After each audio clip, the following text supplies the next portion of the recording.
If you're looking for simple ways to incorporate the latest design trends into your space, whether it be residential, retail, commercial, you name it, these are my tips.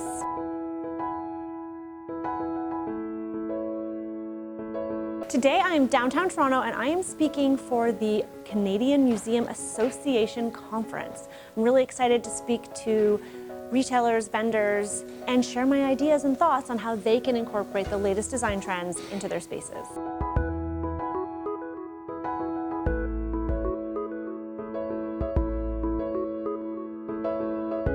We're on our way to the Raptors room inside the Marriott Hotel, which is where I'll be speaking. Thanks for coming today, guys. This is a different opportunity for me. I haven't spoken before to people who work in the museum, so it's really interesting. So I will have probably questions for you. Please feel free to raise your hand at any point if you have a question or just a comment or you want to correct me. I'm totally okay with that. So today I'm going to walk you through the big trends that I'm seeing going into 2020.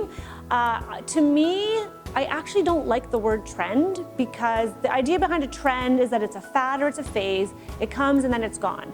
And nobody wants to decorate their interior, even if you are a commercial building or a hotel, with something that's too trendy, because then there's the fear that within a few days, not that quickly, within a few years, it will be dated. So what I'm trying to highlight are the trends, but the ones that I see as a little bit more timeless, and give you some suggestions and ideas of how you can incorporate them without breaking the bank or maybe doing a major overhaul. So as you well know, customer experience is everything. Your experience with your customers is more than just what you say and the product you offer. It is the environment around them. Design trends in 2020. So there are a lot of trends that we're seeing, that we saw at the interior design show, that have been around but are really still going quite strong. Some of the ones, just at a glance, you can see wallpaper. It's still really, really trendy, popular. It's an easy way to add pops of color, personality to a space. I mean, I love to use them in powder rooms, but you can also use them. You can get wall decal stickers. You might even sell them in some of your shops, right? There's beautiful stickers that you can do, they're removable. So you can pick a feature wall, and if you don't want to commit to wallpaper because it's a pain to remove, you can do the decal stickers. The biggest trend that I have seen and is still going even stronger is color. At the interior design show, it was everywhere. We're seeing it in faucets.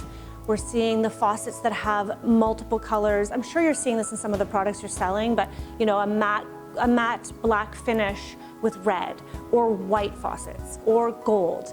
It's everything. It's not specific to brass only, it's everywhere. Sinks. They had some beautiful hand-cast concrete sinks at the interior design show in multiple pastel colors.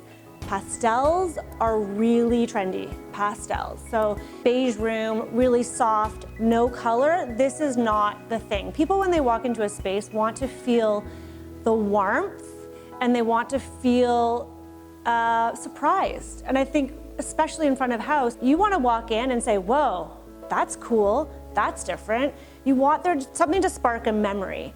We're currently doing some model homes for a builder in North Oakville, and the builder and I have come up with this signature where every model home we do for them, we put a baby grand piano. And it sounds kind of like a silly thing, but the logic behind it is people are seeing these model homes and there's multiple builders on one row.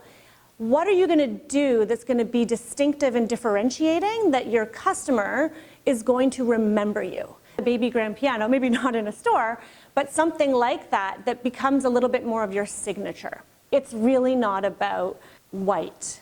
I understand if it's an art gallery, your walls are white, obvious reasons. You want the art to pop. You know, if you have an opportunity to introduce color, whether it's in an accent wall or a ceiling, I'll get to ceilings in a minute, pull a color from a piece of art. As a designer, what we often do is, if our clients have a beautiful piece of art, we'll take that as our palette starter and we'll pull the colors from that painting or photograph. What you want when you work with color is for it to feel cohesive.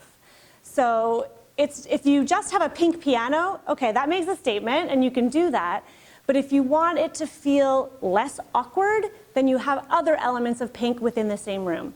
The rule of thumb is to repeat something 3 times. minimum in a space. This goes for your own home too, right? So if your living room, you've got navy chairs, as I have in my living room, you need to have navy somewhere else, otherwise it feels jarring and out of place. And if you have small bathrooms that are customer focused and used, I think it's a great opportunity to have a lot of fun and not spend a lot of money. The bathroom seems to be the last thing that anyone thinks about unless you're in a trendy downtown restaurant. And quite often you go to use the washroom and you're like, oh, it's not inspiring. But people spend, what, 5 minutes in a bathroom? That's a missed opportunity to sell something, right? Okay, maybe longer, I don't know. Texture in light fixtures. This type of light is everywhere. I don't know if you've seen string, bamboo, again, natural fibers. It's a lot less about the shiny metal surfaces and a lot more now about neutral, natural, soft, textured fixtures. They give a nice warm glow, they add a softness to the space.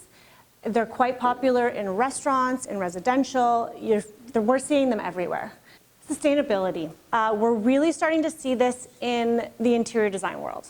Personally, I'm a really huge proponent of trying to find sustainable materials to use in our homes. It just so happens that it's also starting to become popular in the interior design world, thank goodness. So there's a lot of ways in which you can be sustainable, and what we're seeing a lot of that is repurposing old furniture.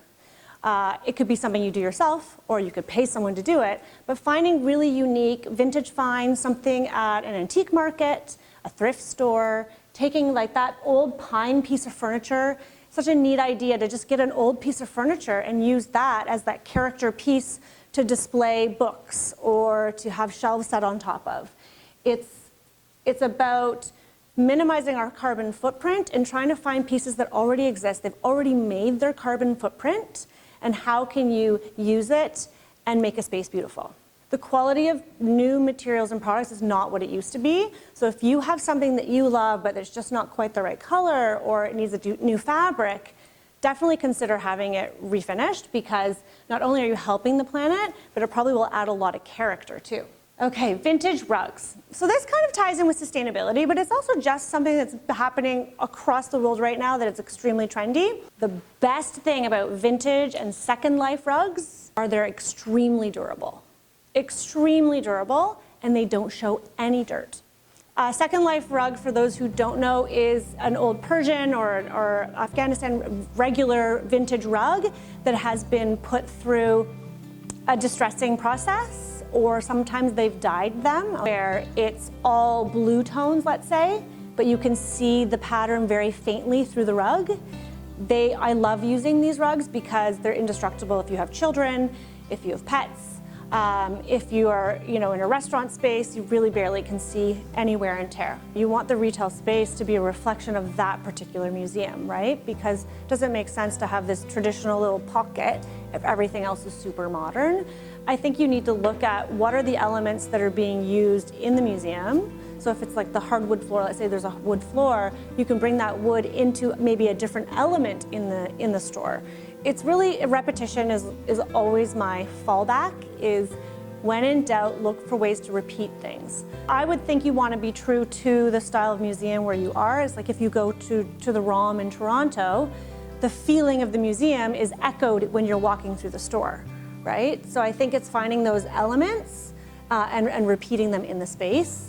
That is my presentation today. Thank you very much, Rebecca. We have a little gift for you. Oh, thank you. Thank you. That's a wrap. I hope you got some great takeaways. I find it super interesting speaking to different audiences and how design really does apply to different spaces. So the same principles in design apply to residential, commercial, retail, it doesn't really matter. Leave a comment below. Let me know what you thought. And we're giving you guys a free download. If you want to click on the link below, I gave it to everyone in the audience today. It is our tips and tricks to decorating with color. That's it. See you soon. The second picture, you'll see the trim. And in the third picture, oh, I think I turned it off.